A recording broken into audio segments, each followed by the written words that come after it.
अस्सलाम वालेकुम नाज़रीन, यकीनन हम में से कोई भी वो वक्त नहीं भूला होगा जब हमारी आज़ादी, रोजमर्रा की जिंदगी, दुकानें, रेस्टोरेंट्स, खेल के मैदान, स्कूल्स, सब कुछ एकदम से बंद हो गया था। जाती राब्ते ममनू हो गए थे और लाखों लोग कई हफ्तों तक अपने घरों में बंद थे। ये वो वक्त था जब कोरोना की वबा ने पूरी दुनिया को अपनी लपेट में ले लिया था।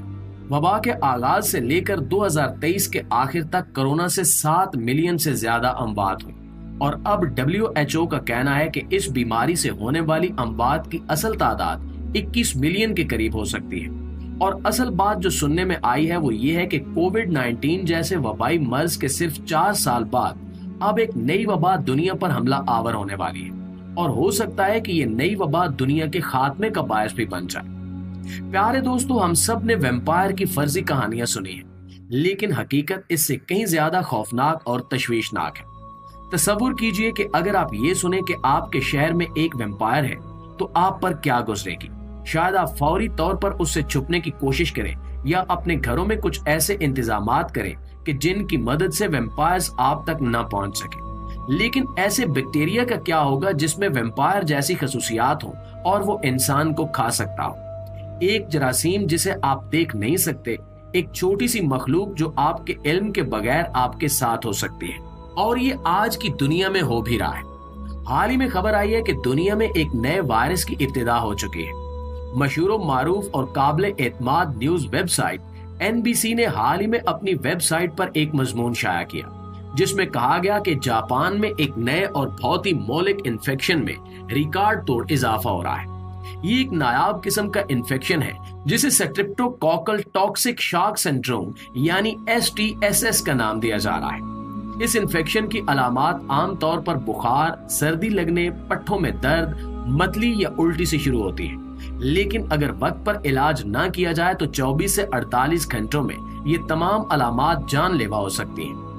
ये एक ऐसा बैक्टीरियल इन्फेक्शन है जो अपने शदीद हमले में आहिस्ता आहिस्ता इंसान का गोश्त खाने लगता है। जो शख्स इस बीमारी का शिकार हो जाता है उसका बचना मुश्किल होता है और आजकल ये इंतहाई जानलेवा बीमारी जापान में फैल रही है। इंसानी गोश्त का दुश्मन बज़ाहिर ना नजर आने वाला ये बैक्टीरिया पूरे मुल्क में तेजी से फैल रहा है। ये बैक्टीरिया टिश्यूज की शदीद तबाही का बायस बनने की सलाहियत रखता है और सिर्फ 48 घंटों में मौत का बायस बन सकता है। हैरत की बात यह है कि जापान जैसे तरक्की याफ्ता मुल्क में जहां डॉक्टर्स और साइंसदानों की कोई कमी नहीं है, वहां अभी तक भी कोई नहीं जानता कि यह बैक्टीरिया इंसानी जिस्म में कैसे दाखिल होता है और कोई भी इस बीमारी का इलाज नहीं जानता।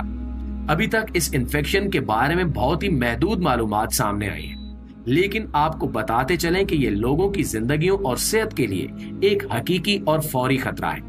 जिस रफ्तार से ये इंसानी जान और पूरी इंसानियत को नुकसान पहुंचा सकता है वो बेहद तशवीशनाक है। प्यारे दोस्तों, सही बुखारी की जिल्द नंबर 4, किताब नंबर 53 और हदीस नंबर 401 के मुताबिक हजरत औफ बिन मालिक रजी अल्लाह ताला अन्हु से रिवायत है कि रसूलुल्लाह सल्लल्लाहु अलैहि वसल्लम ने इरशाद फरमाया कि 6 निशानियां शुमार करो जो कयामत की तरफ इशारा करती हैं। मेरी मौत, यरूशलेम की फतह, एक ताउन जो तुम्हें बीमारी में मुब्तला करेगा और तुम्हें बहुत ज्यादा मारेगा, जैसे कि कोई बीमारी भेड़ बकरियों को लाहक होती है। दौलत का इस कदर बढ़ जाना कि अगर किसी को 100 दीनार भी दिए जाएं तो वो राजी नहीं होगा। फिर एक ऐसा फितना जिससे अरब का कोई घर नहीं बच सकेगा, और फिर तुम्हारे और रोमियो के दरमियान सुलह हो जाएगी जो तुम्हारे साथ खयानत करेंगे और 80 झंडों के नीचे तुम पर हमला करेंगे और हर झंडा 12,000 सिपाहियों पर मुश्तमिल होगा। इसी तरह एक और हदीस में हजरत अबू हुरैरा रजी अल्लाह ताला अन्हु से रिवायत है कि रसूलुल्लाह सल्लल्लाहु अलैहि वसल्लम ने फरमाया कि 6 चीजों के होने से पहले नेक कामों में जल्दी करो। सूरज का मगरिब से निकलना, धुआं, दजाल, जमीन का जानवर, एक शख्स की खास मुसीबत और आम मुसीबतें जो ताउन की वबा की तरह आएंगी। नाज़रीन, बहुत सारे उलमा ने इस हदीस की तशरीह करते हुए यह जिक्र किया है कि दीगर अलामात के साथ साथ बीमारियों का फैलना भी कयामत की निशानी है। लिहाजा अगर हम अपने इर्द गिर्द के हालात पर गौर करें तो साफ नजर आता है कि कयामत की निशानी पूरी होती दिखाई देती है। दुनिया इस वक्त बहुत बड़े पैमाने पर इखलाकी तनज़ुली, बढ़ती हुई नाइंसाफियों और इखलाकी अक़दार के खात्मे का शिकार हो रही है, जिससे ये वाज़ेह हो जाता है कि हम मुश्किल वक्त में जी रहे हैं। तारीख गवाह है कि जब भी लोग दीन से दूरी इख्तियार करते हैं اور بے خوفی اور لاپرواہی سے گناہوں میں ڈوب جاتے ہیں تو اللہ ان پر عذاب نازل کرتا ہے، جیسا کہ حضرت نوح علیہ السلام کی قوم، حضرت لوط علیہ السلام کی قوم اور دوسری کئی قومیں جو نافرمان ہو گئیں اور اللہ کے غضب کا شکار ہوئیں۔ اس کے باوجود بھی آج ہم بڑے پیمانے پر بت پرستی اور ہم جس پرستی جیسے کبیرہ گناہوں کو معاشرے میں پھیلتا ہوا دیکھتے ہیں، جن سے مسلمان قومیں بھی بچ نہیں پا رہی، اور یقیناً یہ کہا جا سکتا ہے کہ معاشرے میں پھیلی یہی بے راہ روی بیماریوں اور وبائی امراض کو دعوت دے رہی ہے۔ سنن ابن ماجہ کی کتاب نمبر 36 کی حدیث نمبر 4019 میں ذکر ہوا ہے کہ رسول پاک صلی اللہ علیہ وآلہ وسلم نے فرمایا کہ اے مہاجرین، 5 چیزیں ایسی ہیں جن سے تمہاری آزمائش کی جائے گی، میں اللہ کی پناہ مانگتا ہوں اس سے کہ تم زندہ رہو۔ کسی قوم میں بے حیائی کبھی اس حد تک ظاہر نہیں ہوتی کہ وہ کھلم کھلا اس کا ارتکاب کرے، سوائے اس کے کہ ان میں طاعون اور ایسی بیماریاں پھیل جائیں جو پہلے لوگوں میں کبھی معلوم نہ تھی۔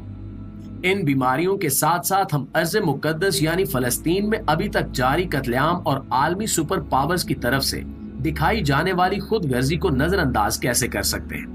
یقیناً یہ سب قرب قیامت کے واضح آثار ہیں، جہاں انسان جنگوں سے اور وبائی امراض سے ختم ہوتے جا رہے ہیں۔ اس طرح کی بے یقینی کی صورتحال میں کوئی نہیں جانتا کہ مستقبل میں انسانیت کیسی شکل اختیار کرتی ہے۔ البتہ جاپان میں پھیلتے ہوئے اس انفیکشن کی وجہ سے اس بات کا امکان ہے کہ یہ بیکٹیریا دنیا بھر میں ایک مرتبہ پھر وبائی بیماری کا سبب بن سکتا ہے۔ اگر اس بیماری پر قابو نہ پایا گیا تو مسافروں کی وجہ سے یہ پوری دنیا میں پھیل سکتی ہے۔ کووڈ 19 کی اموات کی شرح صرف 2.4% سے 5.4% تھی، لیکن اس بیکٹیریا کے لیے 30% تک کا اندازہ لگایا گیا ہے۔ اگر یہ انفیکشن حقیقت میں پھیلتا ہے تو یہ واقعی کسی قیامت سے کم نہیں ہوگا۔ رسول اللہ صلی اللہ علیہ وآلہ وسلم نے فرمایا کہ جب تم سنو کہ کسی ملک میں طاعون ہے تو اس میں مت جاؤ، اور اگر کسی ایسی سرزمین میں پھیل جائے جس میں تم موجود ہو تو وہاں سے مت نکلو۔ لیکن افسوس کی بات یہ ہے کہ دنیا بھر میں کئی ایسے لوگ موجود ہیں جنہیں اس بات کا شعور نہیں ہے کہ وہ اس طرح کے وبائی امراض کے دوران کس طرح بیہیو کر سکتے ہیں اور انہیں انسانیت کی خاطر کیا اقدامات کرنے چاہیے۔ جس طرح ہم نے کرونا کے دور میں دیکھا کہ کئی ایسے لوگ تھے جو اس بیماری کے وجود سے ہی انکاری تھے، اسی طرح کے لوگ اپنی جان تو خطرے میں ڈالتے ہی ہیں، ساتھ ہی دوسروں کا بھی نقصان کرتے ہیں اور وبا کے پھیلنے میں مدد دیتے ہیں۔ بہرحال دوستو، بصیرت مسلمان ایسی بیماریوں اور فتنوں سے اپنے آپ کو بچانے کے لیے ہمیں سچی توبہ اور گہری ندامت کے ساتھ زیادہ سے زیادہ استغفار کرنا چاہیے، اور اللہ سے دعا کرنی چاہیے کہ وہ ہمیں اور ہمارے اہل عیال کو ہر بیماری اور وبائی مرض سے محفوظ رکھے اور ہمیں ہر حال میں شکر گزاروں اور صبر کرنے والوں میں شامل فرمائے۔ آمین ثم آمین۔